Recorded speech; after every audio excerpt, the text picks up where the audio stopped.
guys! Today we're going to explain to you our personal current favorite posture. And she did specify current because they do change quite often depending on our goals or what we're trying to achieve or how our body feels in general. My favorite posture, personally, is called Mermaid Knot. It's a very elaborate version of the mermaid, which serves to really open up everywhere and stretch. I'm big on stretching. That's my choo-choo. And in this moment, what I am currently favoring to my practice is going into my handstand and landing into my wheel and standing back up because of the mechanics of the movement. It is very complementary to my fitness. It's very complementary towards my goals into achieving front flips, back flips, and just complete stability of my body and my spine. So the posture I'm going to be showing you today is not a beginner's posture, so I do not recommend for you to attempt this if you've never done yoga before, you've never simply went into a handstand before. But if you have a practice and you're comfortable enough being on your hands and your spine is kind of bendy enough for it to land on your feet, then I'll be showing you a couple of little steps how to get into that, stand out of it, and the various benefits, and simply the anatomy of the posture as you are into it as well. And Mahault will be explaining to you the mermaid knots. I'll be explaining to you the mermaid knot specifically. First, I want to explain to you the meaning of the posture, then I'm going to go through the benefits, and then 3 steps for you to get it.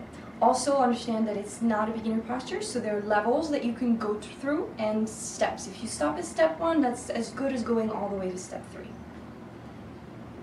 So, what would one benefit from doing the handstand to wheel thing?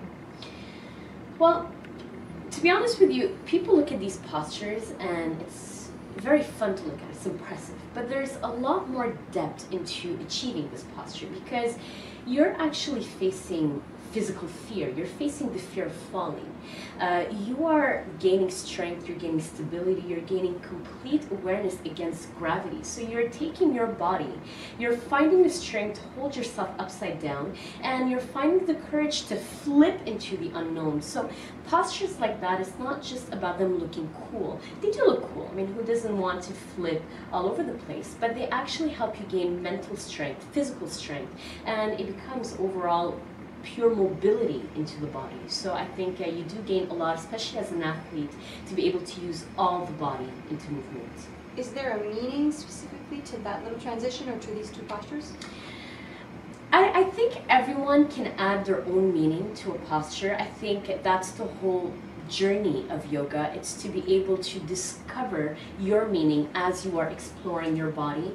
So I think I have my own meaning of this posture and transition, and I can teach it, and as people practice it, they can find their own meaning of what they think it is to them.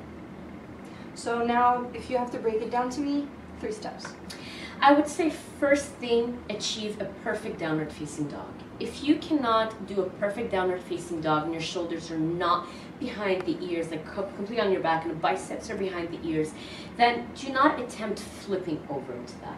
So step 1 would be that. Step 2 would be learning how to kick up from your standing forward split. So then as soon as you're there, you walk forward, you lift a leg, you start to find balance, so then the shoulders need to kind of hold you into place. Now, secondly, it is to attempt from handstand to your wheel, to your Urdhva Dandurasana. And to do that, you need to obviously be able to do a full wheel. So if you can do a handstand and if you can do a wheel, then you attempt to gracefully land on your toes. And step 3 would be to be able to stand up again from that. But that will come with time and practice. Surely you can achieve that. So, my little bendy friend.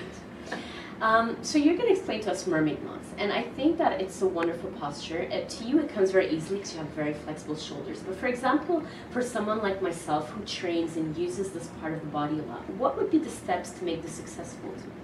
The first step would be to open up in the shoulders, just like you said for downward facing dog. If you can't lift and open over at the shoulders, it's never going to happen, simply because you're going to hurt yourself and you won't have the range to actually grab. So the first step, you'd have to maybe grab at the back and open the shoulders, feel that motion, maybe fold forward and get all this this nice flexibility going, this nice warmth into your body. The second step is maybe I would do, grabbing the hands at the back and feeling that opening and that motion of lifting and back, because this will show you how the shoulder lifts and down. When you're there, after this, you can actually start to work on your pigeon because the base of this posture is a pigeon, so you want to have a very nice grounded pelvis on the floor. You don't want to be lifted up. If you're on a block, maybe it's not the best idea to start with this.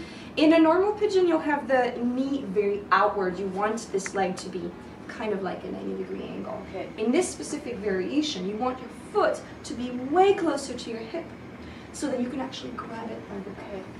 So once you're here, you're going to actually lift your chest. This is a good option. We've opened your shoulders. You're good. You're going to get into a mermaid. So you're lifting the arm you want to grab, and you find that mermaid foot to elbow. Once you're there, you just gently, by pulling your hand towards your foot, just grab your foot like you would for a king pigeon.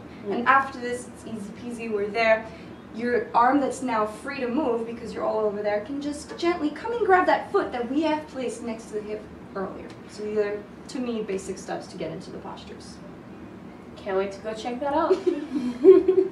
So in conclusion, guys, we have shown you two of our favorite postures, which was mermaid knots for me and handstand to wheel for Sousou.